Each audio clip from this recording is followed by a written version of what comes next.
named one of the semifinalists for the Comeback Player of the Year. I know you've talked about him a lot, but your thoughts about him being on this list and what he's done this year and his status for the game. Well, he's healthy, and he's ready to play. And, yeah, I'm really proud of him. I think there'll be an announcement in a day or two about something else that he was awarded, and I'm really, really proud of him and what he's done, and to come over here and believe in us and choose us and do what he's done as a captain. Just really great year for him and awful great for our team and for me, for my future, that I was able to meet a guy like him. Scotty. Hey, Coach, I think you mentioned last night that y'all got some live work for some of the younger guys last week. I'm wondering if any of them particularly caught the staff's eye. Yeah, I did. I like Buckner. I like the running back, Buckner. I liked Eric Thomas. Eric Thomas stood out. Keelan Burrow had a really good couple of days in the scrimmage. So those three guys definitely stood out, in those scrimmages. So that's good. And we had a good time. Jalen St. John, he looked good. So, yeah, it was good. Full tackle for 20-minute running clock one day, and 8 inside runs and 30 reps more the next day for the young guys. Really good. Dudley. Coach, you mentioned last night that, just going to a bowl, and especially one in Texas, helps recruiting. Just talk about that a little bit and how that, can help push the program forward. Well, I think everybody wants to go to a bowl, and then everybody wants to win, when they get there. There's not a bad bowl, and there's especially not a bad bowl if you win it.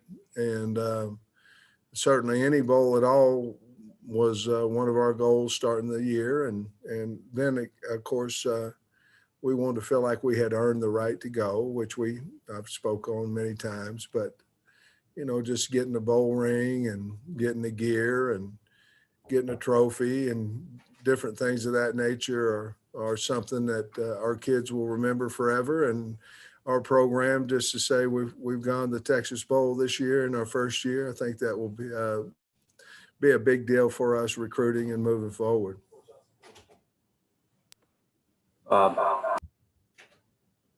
Sam, if you've had a chance to look at some TCU film, I know they had several guys make all Big 12 on defense, and then I know, Dugan, he's a big comeback story too, coming back from some medical issues. Just what do you think of the quarterback and then their defense? Well, Max Dugan is a winner. I mean, he's fast. He's not overly fast. He's got a good arm. He's a winner, and he kind of almost wills that team to win. And he can make you miss. He can run the ball. He can throw the ball. But I just like the way he plays the game, and very smart, takes care of it. He's their leading rusher as well. So just a really solid, really good player. Defensively led by Wallow, their linebacker. But they do a lot of disruptive things up front, a lot of movement, a lot of blitzing, a lot of line stunts. Try to free up those linebackers. They're good on third down. Third down, they've got some good rushers out there, some really good speed out there. And then you talk about their punt return game. They've got 2 punt returners, 2 of them that are dynamic, and also on their kickoff return game. So they play. They've got Gary Patterson written all over them. They play hard as heck, and they're physical, and they've been that way ever since he's been there. Otis. Yeah, Coach. Marcus Henderson, Blaine Toe, 2 kids have kind of moved around a little bit. What positions are they playing now, and where do you see them playing in the future? Well, let's start with Henderson first. I think he's a left tackle. That's where he's playing now. And then you look at Toll. I had a conversation with Toll last week about gaining weight, about some other things. Just visiting with him, and he asked if he could move back to defense and play defensive end. We obviously need a pass rusher over there. He's long and fast, and so I moved him back over to defense for the bowl game, and that's where he's going to stay. That's where his heart is. I tried to move him over to tight end because of the need there, but he obviously wasn't playing much, if any, over there at tight end. I think he can help us at defense. I think he can get big. We get him bigger, and kid can really run. So as soon as he gets bigger, I think he'll help us over there on the D line. Trey. Yeah, Coach, sorry I was having trouble with the call, so you may have been asked this, but when do you guys plan to dive in fully on TCU? Do you start like working with younger guys or working on your self scouting and stuff, or when does the full dive in? Well, Trey, simply because we felt like we could get 8 full practices total with a walk on the day before the game. So we're going to get 9 opportunities. We've already used now, since we went today, 3, because we went twice last week. But what we did, Trey, we brought our staff in yesterday afternoon, and we started game planning. And I brought them in basically about the same time that we would, put the game on Saturday away if we would have had one. And then we game planned all the way up to 10:30 last night. And then we practiced this morning. And basically, Trey, it was TCU prep. It was a Monday, it was a regular Monday practice towards TCU.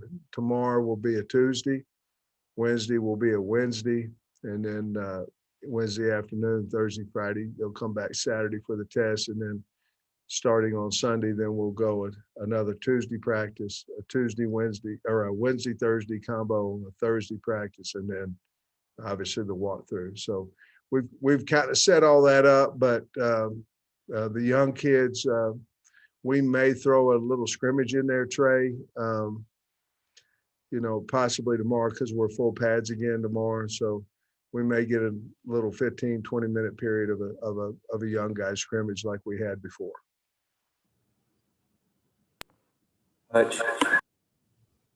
Sam, you mentioned that Felipe's healthy, but I was wondering if you could maybe give an update on some of the other guys that have been banged up. Grant Morgan, Noah Gatlin, Miles Slusher, KJ Jefferson, anybody like that?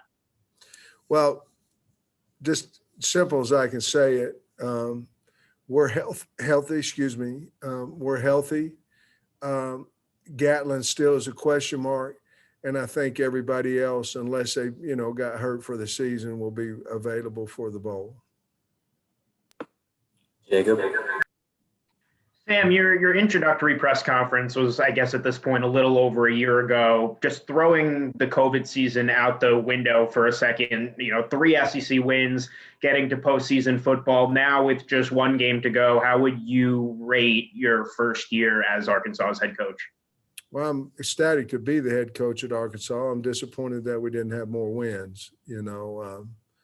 Obviously, there's a top 4 in our league right now, and with LSU being obviously year in and year out, and Auburn up there too. But there's a top 4 that's in the top 9 in the country, and then the other 6, we went 3-3 against, losing to Auburn, and losing by 2, 2, and 3.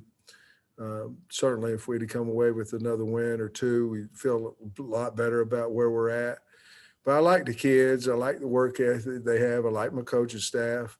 I think the program's headed in the right direction. Certainly, if we can get some of these guys that are seniors to come back and help us again one more year, I think we'll really like where we're at after year 2. I am very, very pleased that we're able to play in postseason. The kids were excited about it yesterday, and certainly you could see that in practice today. But I think we're headed in the right direction. We're certainly, if there's disappointment in the year, there is, because we just didn't get enough wins. But I am happy that our kids played at least 6+ games close, and that we were in position to win all 6 of those games. And and certainly we'll learn how to finish that up one of these days, and hopefully it comes soon.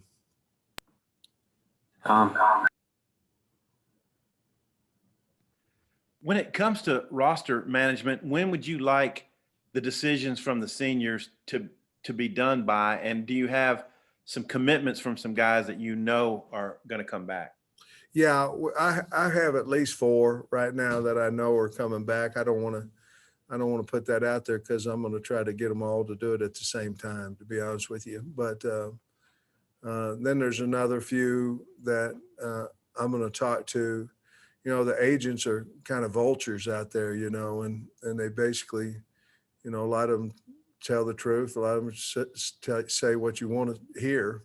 And so we've done our work with the NFL scouts, and we have 3 or 4 guys here that we're going to talk to about what their positioning is according to the 10 to 12 teams that we've gotten information from. And then they'll have a decision. I'd like to have that honestly before they go home on Wednesday, simply because, you know, I think our kids trust me, and I'm going to tell them exactly what the guys said. And, you know, because I don't want them going home without talking to me and then getting calls from agents and telling them they're 4 rounds higher than what they really are.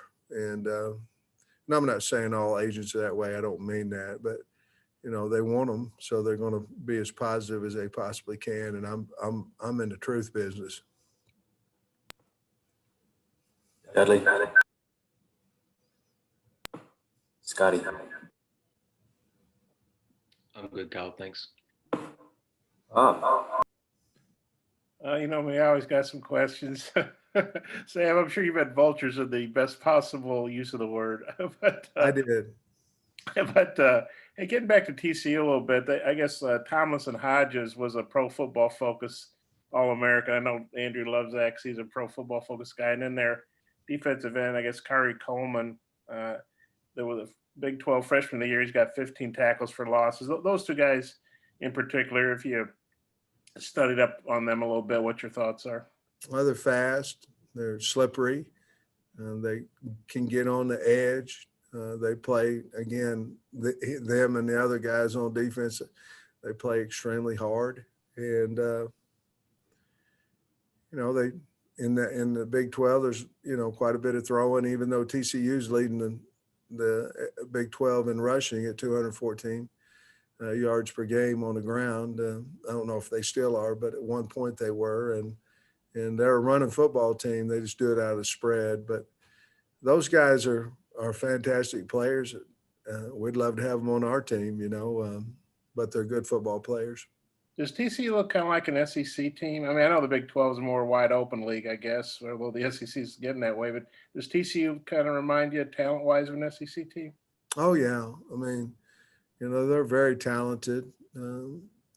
They're quick and fast and do, you know, move on the D-line. Their O-lines, it must average about 310 pounds. They got a big offensive line and a good offensive line. So certainly, and of course, they're skilled players, you know, in the Big 12 and SEC, whatever, but they got outstanding skill and outstanding speed on their team. They got 2 punt returners that are really good. Coach. Sam, you mentioned Henderson earlier. I don't know if he's been dressed out the last few games. Has he been banged up, or what's his health status? And then also, do you have any update on Julius Coates' status? Coates will be out for the bowl, and Henderson is back. He was injured, but he's back, ready to go. Trey. Yeah, Coach, I was curious, is there any of these guys, you talked about some of the young players, is there anybody you could see maybe emerging, maybe as a starter for you guys next year that maybe just needed to add more weight this season or more size? Yeah, it's a great question. I mean, you know, everybody develops differently. You know, I've been very fortunate to have 3 first-round guys that redshirted on the O-line. They redshirted and end up getting drafted in the first round. So everybody develops a little slower than others or a little faster than others. So, you know, I like the Henderson kid. I like St. John's. Both those guys on the offensive line. Of course, obviously KJ. I mean, we've seen him, but Malik Hornsby. I think that's going to be a really good battle at quarterback in the spring, along with some of the younger guys we brought in. But you're asking about current players on our team. Unfortunately or fortunately, however you want to look at it, a lot of the young guys are playing on defense right now, so, but Kari Johnson's a guy that's going to help us. And so those guys are the ones that come off Trey off the top of my mind, just real quickly, briefly. Kyle. Hey, Coach, for those of us with a sports cast on Thursday and Friday, what does Christmas look like in the Pittman household? Any traditions or anything? Well, we always go to my wife's, the Conrad's house up in Pittsburgh, and that's depending on the bowl schedules, but we always go up there and we always go for a ride and look at Christmas lights before old Santa comes rolling around. And Santa hadn't been as good to me lately. I don't know what's going on. I've used about a one gift guy. I was up to 5 or 6 there for a while, but I don't know. I've got to do better. And but I enjoy going and watching the Christmas, looking at the Christmas lights and all that. Used to when I was a kid, all us kids had to do one song for mom and dad, but that's kind of over with now. And then my family on my side, we're kind of nervous about the COVID, and so we're not gonna be able to get together quite this year yet. But Jamie and I, after the bowl, we might go down to the lake for a few days and relax, but that's about it. Last one, Tom. It's been a strange season, and this bowl is no different. I guess y'all go in a couple of days early. I know it's a bonus for the seniors and stuff, but how do you think they're going to feel about the situation surrounding not as many banquets or maybe any banquets and things like that? Has anybody expressed any reservations about going to a bowl? On our team? Yeah. No. Guys, and again, I don't ever mean to lie to the press. I mean, I may not tell you something, but sometimes I say something in here and then 15 minutes later it changed, but I have no indication that anybody's not excited to go to the game and that our entire football team will go there and play the game. And just what will it be like, without the normal bowl fanfare, I suppose? I don't know. We're going down 2, instead of one day before, we're going down 2. We're going to try to give them some type of a bowl experience, in the COVID world as much as you possibly can. We're certainly not going to be able to eat dinner with the opponent and all that kind of stuff. And the other thing too is we're coming back immediately after the game. And then normally in a bowl experience, if you play a night game, you usually spend the night there and come back the next morning. But I'm nervous. Obviously I should be about COVID and, in our bubble, we feel like we're pretty safe because we test all the time. Not to say that you can't get it in our bubble, but we test all the time, and just going out on the town down there in Houston or staying there overnight and going down there, just too much risk. But we are going to have a team activity 2 nights before the bowl, just us, have a little fun with it. And then of course the night before we're going to be able to go to the movie. So we always go to the movies before a late game the next day. So we'll be able to go to the movie. So we'll have basically 2 team functions together, and we'll be wearing our bowl sweats and all that. So surely they'll feel good about it. Thanks, Coach. Jamie, come here. Come on, let's wish him. Before we go, Jamie and I want to wish somebody something. Put your face in there. Merry Christmas, Merry everyone. Christmas, everybody. Hey, y'all been good to us. We appreciate you. Thanks, Coach. All right. Merry Christmas.